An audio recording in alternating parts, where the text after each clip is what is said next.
Assalamu alaikum warahmatullahi wabarakatuh. Tunaanza taarifa yetu ya leo kwa habari inayozua huzuni na masikitiko makubwa ndani ya jamii ya Waislamu. Katika eneo la makaburi ya Kiislamu, kumeripotiwa tukio la kubomolewa kwa ngazi za kuingilia pamoja na baadhi ya mawe ya alama za mipaka yaliyokuwa yakitambulisha eneo hilo takatifu. Tukio hilo linadaiwa kufanywa chini ya maelekezo ya Sheikh Daveni kwa madai kwamba eneo hilo linahitaji kupitishwa barabara kwa ajili ya magari. Mashuhuda waliokuwepo eneo la tukio wameeleza kuwa hatua hiyo imewaacha wananchi wengi katika mshangao mkubwa, huku baadhi wakisema kuwa makaburi ni sehemu ya heshima, historia na utulivu wa waliofariki dunia, hivyo yanapaswa kulindwa na kuheshimiwa.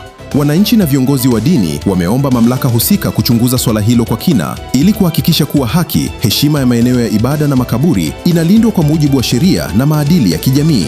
Baadhi ya wakaaji wameonyesha wasiwasi wao wakisema kuwa maendeleo ya miundombinu ni jambo muhimu, lakini pia ni lazima yafanyike kwa kuzingatia heshima ya maeneo ya kidini na urithi wa jamii.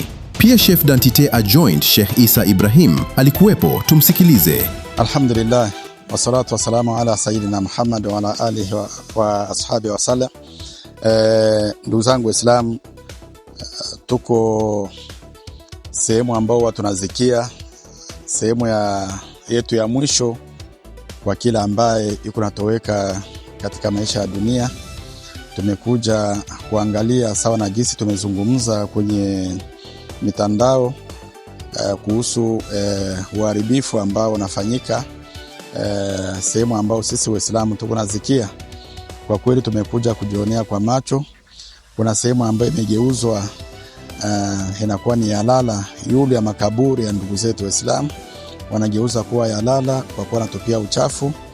Amplis tumeangalia jinsi meskalie yetu imebomolewa, yenye tulijenga kwa mikono yetu kwa sababu ya kutufasilite, ya kuturahisishia namna ya wakati tunakuja kuzika. Na hivyo maborne ambao tulikuwa tumeiweka kuna ambazo zimebomolewa. Tumezungumza na Chef Daveni na kamati yake ambayo alikuwa nayo.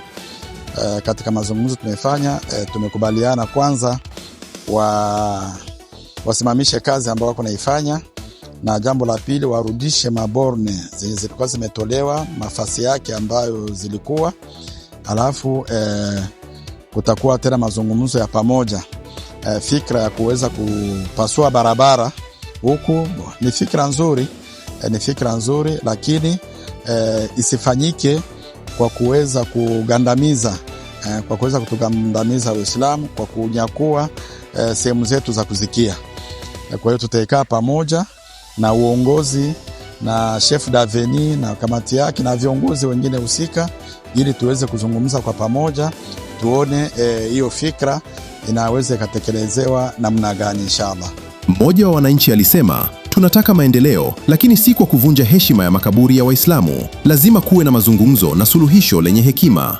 Kufikia sasa, bado hakuna tamko rasmi lililotolewa kuhusu hatua zitakazofuata baada ya tukio hilo. Na hiyo ndio ilikuwa sehemu ya taarifa yetu ya leo. Mimi ni Ibn Kathir Ramadhan Abu Fida. Asanteni kwa kutufuatilia.